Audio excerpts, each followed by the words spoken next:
कहा जाता है कि दुर्गुणों के पनपने की गति सद्गुणों से तेज होती है। यही बात पेड़ों पर भी लागू होती है। एक बीज से पेड़ बनने में कई साल लगते हैं, लेकिन एक बड़े पेड़ को काटने में एक दिन काफ़ी है।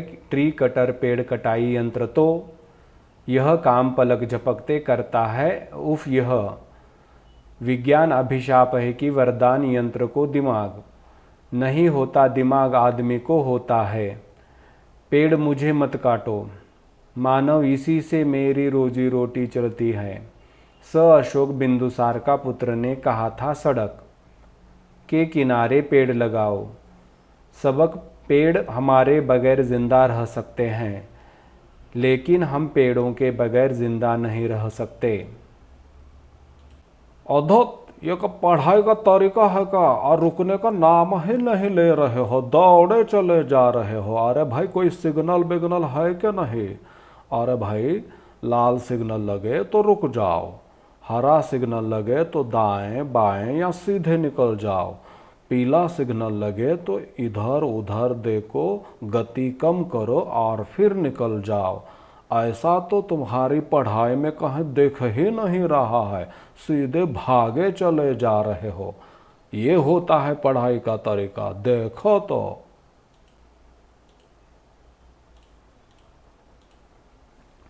कहा जाता है कि दुर्गुणों के पनपने की गति सद्गुणों से तेज होती है। यही बात पेड़ों पर भी लागू होती है। एक बीज से पेड़ बनने में कई साल लगते हैं, लेकिन एक बड़े पेड़ को काटने में एक दिन काफ़ी है। ट्री कटर पेड़ कटाई यंत्र तो यह काम पलक झपकते करता है। उफ, यह विज्ञान अभिशाप है कि वरदान? यंत्र को दिमाग नहीं होता, दिमाग आदमी को होता है। पेड़ मुझे मत काटो, मानो इसी से मेरी रोजी रोटी चलती है। सम्राट अशोक बिंदुसार का पुत्र ने कहा था, सड़क के किनारे पेड़ लगाओ। सबक पेड़ हमारे बगैर जिंदा रह सकते हैं, लेकिन हम पेड़ों के बगैर जिंदा नहीं रह सकते। देखो, ये होता है बोलचाल का पढ़ाई का तरीका। सच कहा गया है कि पढ़ाई लिखाई में भी तथा बोलचाल में भी कोई ना कोई सिग्नल होते हैं। हमारे सामने ये जो सफ़ेद रंग में दिखाई दे रहे हैं, ये भी वाक्य को, परिच्छेद को किस तरह से पढ़ना है, इसके ये सिग्नल है। इन्हीं को कहा गया है विराम चिन्ह। तो ये विराम चिन्ह हमारे सामने हैं। इन विराम चिन्हों के कारण ही किस पंक्ति को कैसे पढ़ना है ये हम समझ जाते हैं। अब यहाँ अगर हम सीधी नज़र डालते हैं तो ज़्यादातर जगह हमें ये वाला यानी पूर्ण विराम ही दिखाई देता है। तो जो भी कोई परिच्छेद हो उसमें सबसे अधिक मात्रा में आने वाला विराम चिन्ह पूर्ण विराम ही होता है। उसके साथ साथ अगर सबसे अधिक बार अगर कोई आता है तो वह होता है अल्प विराम। तो इन्हीं की थोड़ी सी जानकारी हम यहाँ देख लेते हैं। जैसे देखिए, पहले वाक्य से शुरू करते हैं तो सबसे पहले हमें मिल जाता है अल्प विराम। अल्प विराम का प्रयोग कब करना चाहिए? तो जब एक जैसे शब्द, फलों के नाम हो, व्यक्ति के नाम हो, या कोई एक गुट हो और उसमें किसी अलग अलग व्यक्तियों के नाम हो, पदार्थ के नाम हो, तो ऐसे समय में उन नामों को या उन शब्दों को लिखने के बाद अल्प विराम देना चाहिए। जैसे शब्दों का गुट बनता है वैसे ही वाक्यों का भी गुट बनता है। तो उस समय भी एक वाक्य के बाद दूसरा वाक्य शुरू होने से पहले हमें अल्प विराम का प्रयोग करना चाहिए। यहाँ देखिए, यहाँ सबसे पहले एक वाक्यांश आया है, कहा जाता है। ये वाक्यांश है, एक वाक्य का अंश है, और उसके बाद एक पूरा वाक्य है। ये पूरा मिलकर एक गुट बन जाता है, एक इकाई बन जाती है। तो उनमें उनको अलग दर्शाने के लिए, एक ही इकाई में उनको दो वाक्यों को, वाक्यांश को अलग दिखाने के लिए फिर अल्प विराम का प्रयोग किया जाता है। तो ये वाक्य बन जाता है ऐसे, कहा जाता है कि दुर्गुणों के पनपने की गति सद्गुणों से तेज होती है। फिर जहाँ वाक्य पूरा हो जाता है वहाँ खड़ी पाई यानी पूर्ण विराम का प्रयोग किया जाता है। यही एकमात्र हिंदी का विराम चिन्ह है। बाकी के लगभग सभी विराम चिन्ह अंग्रेजी भाषा के माध्यम से लिए गए हैं। तो यह एकमात्र पूर्ण हिंदी का विराम चिन्ह है। फिर जब हम आगे बढ़ते हैं तो आगे फिर से हमें विराम चिन्ह मिल जाता है। जहाँ भी वाक्य पूरा हो जाता है, वाक्य का अर्थ पूरा हो जाता है, वहाँ हमें विराम चिन्ह देना चाहिए। तो वहाँ कुछ थोड़ी अधिक देर हम रुक जाते हैं, अल्प विराम से थोड़ा अधिक देर रुक जाते हैं। फिर आगे बढ़ते हैं तो फिर से हमें अल्प विराम मिल जाता है। फिर आगे बढ़ते हैं तो फिर हमें पूर्ण विराम मिल जाता है। फिर आगे बढ़ते हैं तो एक सफ़ेद 6 और 9 के जैसा एक चिन्ह दिखाई दे रहा है, वह है उद्धरण चिन्ह। तो उद्धरण चिन्ह में भी दो भेद है, एक है एकल उद्धरण चिन्ह और दूसरा है दोहरा उद्धरण चिन्ह। तो इसमें इकहरा अथवा एकल उद्धरण चिन्ह यहाँ है। जब कोई महत्वपूर्ण शब्द है, किसी का उपनाम है या फिर कोई महत्वपूर्ण वाक्य, छोटा सा वाक्य हम बताना चाहते हैं तो उस समय इस एकल उद्धरण चिन्ह का प्रयोग किया जाता है। तो दोहरे उद्धरण चिन्ह का प्रयोग जब किसी का कथन जैसे के वैसे अगर हम इस्तेमाल करना चाहते हैं तो उस समय दोहरे उद्धरण चिन्ह का प्रयोग करना चाहिए। फिर आगे बढ़ते हैं, फिर से हमें अल्प विराम मिल जाता है यहाँ। फिर आगे बढ़ते हैं, फिर यहाँ पूर्ण विराम मिल जाता है। फिर आगे बढ़ते हैं तो यहाँ एक विराम चिन्ह हमें दिखाई दे रहा है। ये तो है काले रंग में, लेकिन यह भी सफ़ेद रंग में होना चाहिए। तो देखिए, क्योंकि हमने सभी विराम चिन्ह सफ़ेद रंग में यहाँ दिखाए हैं, तो इस तरह से ये यहाँ भी एक विराम चिन्ह हमें दिखाई देता है। उसका नाम है विस्मयादि सूचक विराम चिन्ह। विस्मयादि सूचक, विस्मय का अर्थ होता है आश्चर्य, लेकिन ये चिन्ह सिर्फ आश्चर्य नहीं बताता। जब कभी हमें आश्चर्य प्रकट करना है, शोक प्रकट करना है, घृणा प्रकट करनी है या फिर कोई उल्लास, मन के भाव इनको प्रकट करना है, तो उस समय हम विस्मयादि सूचक विराम चिन्ह का प्रयोग कर सकते हैं। तो यहाँ देखिए, जैसे उफ, यह विज्ञान, यानी यहाँ शोक प्रकट किया जा रहा है कि विज्ञान के कारण कुछ न कुछ बुरा हो रहा है, तो बुराई की ओर ध्यान आकर्षित हो जाता है। तो मन के भावों को दर्शाने के लिए हम क्या कर सकते हैं, विस्मयादि सूचक विराम चिन्ह का प्रयोग कर सकते हैं। फिर से हमें अल्प विराम मिल जाता है। फिर आगे चलकर प्रश्न सूचक या प्रश्नवाचक, प्रश्न सूचक यह विराम चिन्ह मिल जाता है। तो जैसे ही कोई वाक्य में कोई सवाल पूछा गया है, प्रश्न पूछा गया है, तो उसके बाद पूर्ण विराम नहीं तो प्रश्न सूचक विराम चिन्ह देना चाहिए। अब यहाँ आप हमारे मन में कभी कभी सवाल आ जाता है कि जब भी कोई प्रश्न पूछा जाता है उस वाक्य में क्या होना चाहिए, प्रश्नवाचक शब्द होना चाहिए, जैसे WH वाले, जैसे क्या, कौन, कहाँ, कैसे। लेकिन यहाँ तो कुछ भी नहीं है, फिर भी यहाँ प्रश्न सूचक चिन्ह दिया गया है। तो ऐसा नहीं है कि सिर्फ क्या, कौन, कैसे, कहाँ यह शब्द आने के बाद ही प्रश्न बनता है, कभी कभी इनके बगैर भी प्रश्न बन जाता है। तो उस समय हमें ध्यान रखना है कि प्रश्नवाचक चिन्ह या प्रश्न सूचक विराम चिन्ह ही प्रयोग करना चाहिए। फिर जैसे यहाँ प्रश्न पूछा गया, देखो, अभिशाप है कि वरदान, विज्ञान क्या है, अभिशाप है कि वरदान। तो ये एक प्रश्न पूछा गया है, भले ही इसमें WH वाले कोई शब्द न हो। फिर आगे बढ़ते हैं तो यहाँ अर्ध विराम दिखाई देता है। देखिए, एक डॉट है और फिर अल्प विराम जैसा चिन्ह है, तो यह इस ऐसे विराम चिन्ह को अर्ध विराम कहा जाता है। अर्ध विराम यानी आधा विराम। तो देखिए, अल्प विराम और अर्ध विराम में यह अंतर है कि अल्प विराम एक ही गुट में शामिल किया होना हो तो अल्प विराम का प्रयोग किया जाता है। यहाँ भी वाक्य हो सकते हैं और यहाँ भी वाक्य हो सकते हैं। तो ये अल्प विराम क्या करता है, एक ही गुट में बाकी के भाग को भी जोड़ के रखता है, लेकिन अर्ध विराम उस वाक्य में आए हुए भाग को अलग कर देता है, उसकी लय को ही तोड़ देता है। तो देखिए ये सूक्ष्म भेद है दोनों में। अल्प विराम जोड़ने का काम करता है, उस लय को आगे बढ़ाता है, लेकिन अर्ध विराम उस लय को तोड़ देता है, उनको अलग कर देता है। वाक्य तो एक ही होता है लेकिन उनको अलग कर देता है। देखिए यहां कैसे होता है, यंत्र को दिमाग नहीं होता, दिमाग आदमी को होता है। तो इस तरह से देखो इन दोनों को उसने अलग किया, तो यहां अर्ध विराम। फिर उसके आगे चलते हैं तो वहां फिर से पूर्ण विराम मिल जाता है। फिर यहां एक चिन्ह हमें दिखाई दे रहा है, तो यह चिन्ह यह निर्देशक चिन्ह है।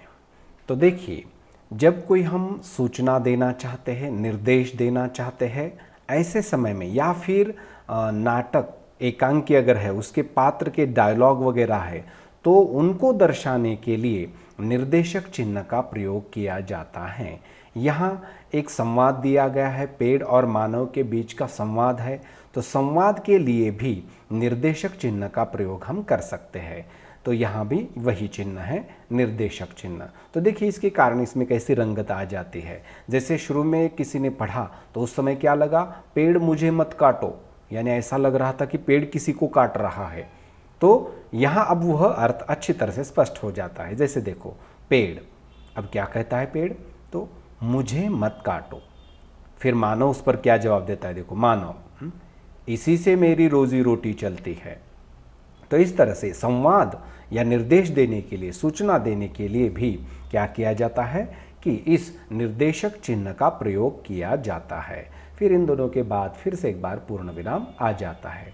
फिर थोड़ा आगे बढ़ते हैं तो हमें स के आगे एक सफ़ेद डॉट हमें दिखाई दे रहा है। सभी विराम चिन्ह हमने सफ़ेद रंग में रंग दिए हैं, तो यह डॉट दिखाई दे रहा है। यह दूसरा तीसरा कोई चिन्ह नहीं है, यह है लाघव चिन्ह।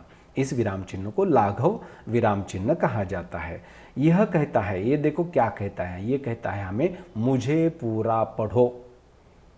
मुझसे पहले जो भी ये शब्द आया है इसको पूरा पढ़ो। इसको हम ऐसा नहीं पढ़ सकते स अशोक, वैसे तो उसका अर्थ हो जाएगा अशोक के साथ, स अशोक, अशोक के साथ। लेकिन लाघव चिन्ह कहता है मुझे पूरा पढ़ो। जैसे हमने बहुत बार कोई नेम प्लेट पर देखी है, डॉ गुप्ता, डॉ शर्मा, तो उसका मतलब क्या होता है, उसके आगे डॉट दिया होता है, लाघव चिन्ह दिया होता है, तो वह कहता है कि मुझे पूरा पढ़ो। तो अब हम पढ़ते हैं डॉक्टर गुप्ता, डॉक्टर शर्मा।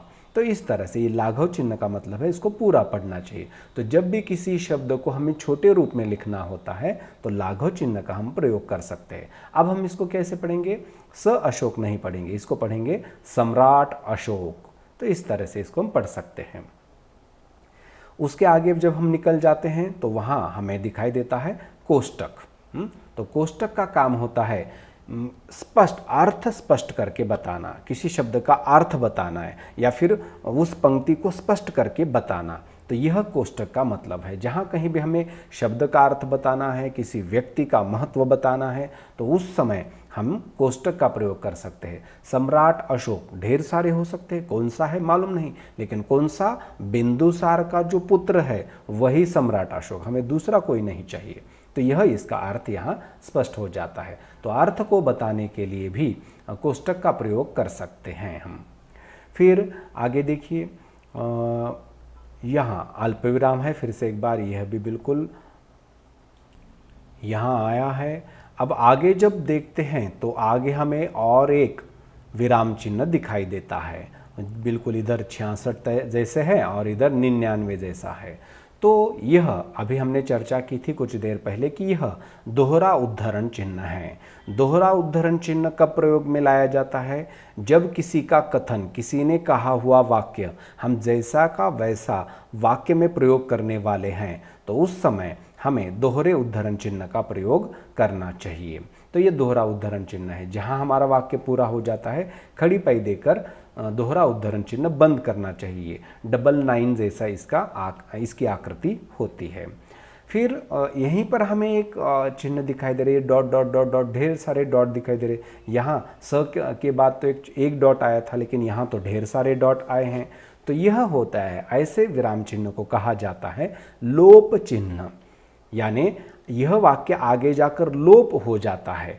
यानी कभी कभी जब कोई बड़ा वाक्य हो उसमें से हमें कुछ अंश चाहिए तो उतना ही हमने अंश यहाँ ले लिया, लेकिन ये वाक्य यहीं ख़त्म होता है क्या? नहीं, उसके आगे भी उसका भाग है, लेकिन उसके अभी हमें यहाँ ज़रूरत नहीं है। तो ऐसी जगह पर हम लोप चिन्ह का प्रयोग कर सकते हैं और उसके बाद पूर्ण विराम दे सकते हैं। तो ये विराम चिन्ह लोप चिन्ह है। फिर उसके बाद जब हम नीचे बढ़ते हैं, आगे चलते हैं, तो यहाँ हमें सबक के आगे एक विराम चिन्ह दिखाई देता है, जो कि एक के नीचे एक दो डॉट है और आगे एक छोटी सी रेखा खींची गई है। तो ये भी यहाँ हमें देखने को मिलता है। तो यह जो विराम चिन्ह है यह है विवरण चिन्ह। विवरण करना यानी विस्तार के साथ बताना। किसी बात को आप विस्तार के साथ बताना चाहते हैं तो उस समय हमें इस चिन्ह का प्रयोग करना चाहिए। कोई तथ्य हम बताने वाले हैं, किसी बात को विश्लेषण के साथ बताने वाले हैं, तो ऐसे समय में हमें विवरण चिन्ह का प्रयोग करना चाहिए। मेरे ख्याल से अभी एक यहाँ वाला एक विराम चिन्ह रह गया है। इसे यहाँ देखिए, रोजी रोटी के बीच एक सफ़ेद छोटी रेखा दिखाई दे रही है। तो यह है योजक चिन्ह या संयोजक चिन्ह या फिर सामासिक चिन्ह। तो इसको कई नाम हैं। इसको योजक चिन्ह भी कहा जाता है, इसको संयोजक चिन्ह भी कहा जाता है, या फिर इसको सामासिक चिन्ह भी कहा जाता है। देखिए, इसके नाम से ही पता चल जाता है। योजक चिन्ह यानी ये क्या करता है? जोड़ने का काम करता है। संयोजक यानी जोड़ने का यह काम करता है, तो इसलिए यह योजक चिन्ह कहा गया है। अब देखिए, यहाँ पेड़ के आगे जो रेखा है, मानव के आगे जो रेखा है, वो थोड़ी सी लंबी है, लेकिन योजक चिन्ह निर्देशक चिन्ह से आकार में छोटा होता है। उसका काम होता है शब्दों को जोड़ना, समान अर्थ वाले शब्द जोड़ना, विरुद्ध अर्थ वाले, विपरीत अर्थ वाले शब्द जोड़ना, किसी या फिर निकटवर्ती वाले शब्द जो है उनको जोड़ना, या एक जैसे शब्द जो है उनको जोड़ना, ऐसा इसका काम होता है। जैसे यहाँ शब्द आ गया रोजी रोटी। अब एक जैसे शब्द कहे तो हम जैसे जैसे दिन बढ़ने लगा, जैसे जैसे, एक जैसे ही शब्द है। कभी कभी विपरीत अर्थ वाले होते हैं, जैसे दिन रात मेहनत करने लगे, दिन रात, दिन के विपरीत होता है रात शब्द। तो इस तरह से अलग अलग शब्दों को जोड़ने वाला यह संयोजक या योजक चिन्ह है। यह भी एक विराम चिन्ह है। तो इस तरह से हम अलग अलग विराम चिन्हों को समझ पाते हैं। तो यहाँ देखते हैं कुछ विराम चिन्ह। वैसे तो विराम चिन्हों की संख्या लगभग 22 से भी अधिक है, लेकिन हमारी पाठशाला की दृष्टि से विचार किया जाए तो हमारे लिए ये विराम चिन्ह काफ़ी है। जिनमें सबसे पहला है अल्प विराम, जो कि इस आकार का होता है। एक गुट अथवा समूह होने पर, यानी एक जैसा गुट या फिर शब्दों का समूह है तो उनको अलग अलग करने के लिए या उनको एक ही गुट में रखने के लिए अल्प विराम का प्रयोग किया जाता है। तो अर्ध विराम यानी एक छोटी सी बिंदी और उसके नीचे अल्प विराम। तो अर्ध विराम का प्रयोग एक ही वाक्य है लेकिन उसमें दो अलग अलग वाक्य उपवाक्य आए हुए हैं, तो उनको अलग दर्शाने के लिए अर्ध विराम का प्रयोग किया जाता है। फिर पूर्ण विराम, जहाँ भी अर्थ और वाक्य पूरा हो जाता है पूर्ण विराम देना चाहिए। इसकी संख्या अधिक ही होती है। फिर प्रश्नवाचक या प्रश्नसूचक, दोनों भी इसको हम कह सकते हैं। प्रश्नसूचक या प्रश्नवाचक जो विराम चिन्ह है, ये प्रश्नार्थक उसको कहा जाता है। तो कोई भी सवाल जब पूछा जाता है वाक्य में तो उस सवाल के बाद प्रश्नसूचक विराम चिन्ह देना चाहिए। फिर आ जाता है उद्धरण चिन्ह। तो दोहरा उद्धरण चिन्ह इस तरह से हो सकता है 66 और 99 की तरह। तो इकहरा उद्धरण चिन्ह 6 और 9 की तरह होता है। तो जब भी कोई कथन, किसी का कहा हुआ कथन जैसा का वैसा हम प्रयोग कर रहे हैं तो दोहरे उद्धरण चिन्ह का प्रयोग करना चाहिए। तो किसी का उपनाम आया है या फिर कोई शीर्षक बीच में आया है तो ऐसी जगह इकहरा उद्धरण चिन्ह प्रयोग में लाना चाहिए। जैसे यहाँ महत्वपूर्ण शब्द है, देखो ट्री कटर, तो इसमें यहाँ इकहरा उद्धरण चिन्ह प्रयोग किया गया है। तो दोहरा उद्धरण चिन्ह में कहा, सम्राट अशोक के द्वारा जो वाक्य कहा गया था उस वाक्य को हमने जैसा का वैसा यहाँ लिया है, इसलिए दोहरा उद्धरण चिन्ह यहाँ आ जाता है। फिर विस्मयादि सूचक चिन्ह, तो जब भी कोई आश्चर्य, घृणा, द्वेष, शोक, समाधान, यह भावना, मन की भावना जब हमें दर्शानी होती है तो इसमें यदि वो सूचक चिन्ह का हम प्रयोग कर सकते हैं। जैसे हमने यहाँ किया है, उफ, यह विज्ञान अभिशाप है कि वरदान। तो देखिए इस तरह से यहाँ हमने क्या किया है, थोड़ा सा द्वेष यहाँ हमने प्रकट किया है, शोक हमने यहाँ प्रकट किया है। फिर आगे देखिए योजक चिन्ह है। योजक चिन्ह यह क्या करता है, संयोजक, इसको भी संयोजक चिन्ह भी कहा गया है, सामासिक चिन्ह भी कहा गया है। तो एक छोटी रेखा होती है जो कि समान, विपरीत या तुलना वाले जो शब्द है उनको जोड़ने का काम करता है। तो यहाँ देखिए रोजी रोटी, तो इस तरह से थोड़े से एक निकटवर्ती अर्थ वाले ये शब्द है, तो इनको जोड़ने का काम योजक चिन्ह के द्वारा हुआ है। फिर आगे देखते हैं हम निर्देशक चिन्ह। ये रेखा योजक चिन्ह की तरह ही होती है, लेकिन आकार में थोड़ी सी बड़ी और लंबी भी होती है।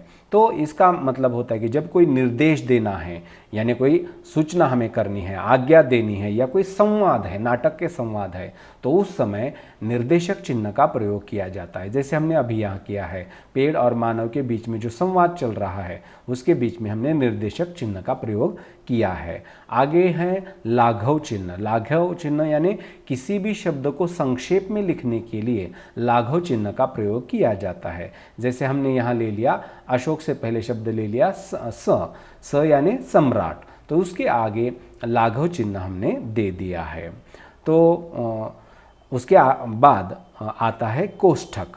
तो कोष्ठक का प्रयोग जब भी कोई किसी शब्द का या किसी वाक्य का, किसी व्यक्ति का अर्थ बताना है तो उस समय कोष्ठक का प्रयोग किया जाता है। तो अर्थ बताने के लिए यहाँ सम्राट अशोक, लेकिन कौन से अर्थ से हम ले रहे हैं, तो बिंदुसार का पुत्र, इस अर्थ से हम ले रहे हैं। तो तब उस समय कोष्ठक का प्रयोग होता है अर्थ दर्शाने के लिए। फिर आगे देखते हैं हम विवरण चिन्ह है। विवरण, किसी बात को बहुत अधिक मात्रा में स्पष्ट करके बताने की ज़रूरत है, किसी तथ्य को विस्तार से बताने की ज़रूरत है, उस समय विवरण चिन्ह का प्रयोग किया जाता है। जैसे बहुत बार हम इतिहास, भूगोल विषय में कोई मुद्दा होता है, उसको स्पष्ट करके 6-7 पंक्तियों में बताते हैं, उस समय विवरण चिन्ह का प्रयोग ज़रूर करना चाहिए।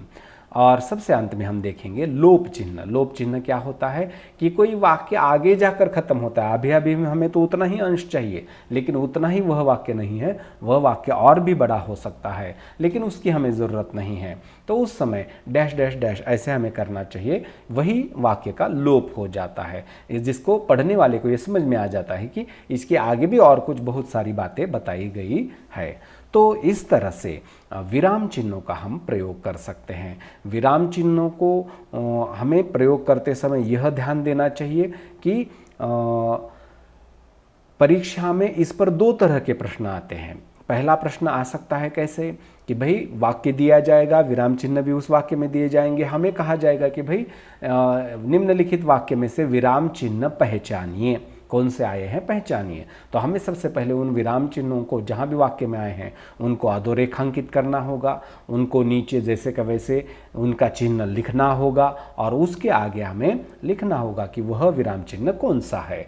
तो ये एक पद्धति हो गई। दूसरी पद्धति क्या है सवाल पूछने की परीक्षा में, कि वाक्य आपको दिया जाएगा और कहा जाएगा कि भाई इसमें विराम चिन्ह का प्रयोग कीजिए। तो उस समय हम सबसे पहले वाक्य पढ़ेंगे, उस वाक्य में भाव कौन सा है यह देखेंगे, और उसके अनुसार उस वाक्य में विराम चिन्हों का हम प्रयोग कर सकते हैं। तो हमने यहाँ दोनों तरीके से बताया है, विराम चिन्ह कौन से हैं उनको भी बताया है, और परिच्छेद में उनका प्रयोग कैसे करना है यह भी बताया है। तो इसी को सिर्फ 1-2 बार समझ लीजिए और फिर से उसको लिखने की कोशिश कीजिए, तो अपने आप आपको यह अच्छी तरह से समझ में आ जाएंगे। इसका सबसे आसान तरीका यह है कि जो भी हमारी पाठ्यक्रम की किताबें हैं उसको मन लगाकर पढ़ना चाहिए विराम चिन्हों के साथ। शुरू में एक बार ये आदत लग गई तो फिर बाद में आप सिर्फ विराम चिन्ह को देखने के बाद ही उसको आप समझ जाते हैं। जैसे अगर मैं इसको पढ़ना चाहूँ तो ऐसा मुझे शुरू में पढ़ना चाहिए। कहा जाता है अल्प विराम कि दुर्गुणों के पनपने की गति सद्गुणों से तेज होती है, पूर्ण विराम। तो तो ये बस ज़्यादा देर नहीं, एक 5 मिनट पढ़िए, फिर आपको एक आदत लग जाती है कि बस यह चिन्ह आ गया तो उसकी तरफ आपका ध्यान चला जाता है। और इस तरह से आप सबसे पहले पढ़िए और पढ़ने के बाद एक कोशिश कीजिए कि कोई भी एक मन में जो भी बात आए वो कागज़ पर लिखिए, और कागज़ पर लिखने के बाद अपने आप आपको समझ में आ जाएगा कि अरे ये यहाँ विराम चिन्ह मुझे देना चाहिए। तो इस तरह से भी आप प्रैक्टिस कर सकते हैं और परीक्षा में पूरे के पूरे अंक ले सकते हैं। तो विराम चिन्ह पर यहीं पर रुकते हैं। तब तक के लिए धन्यवाद।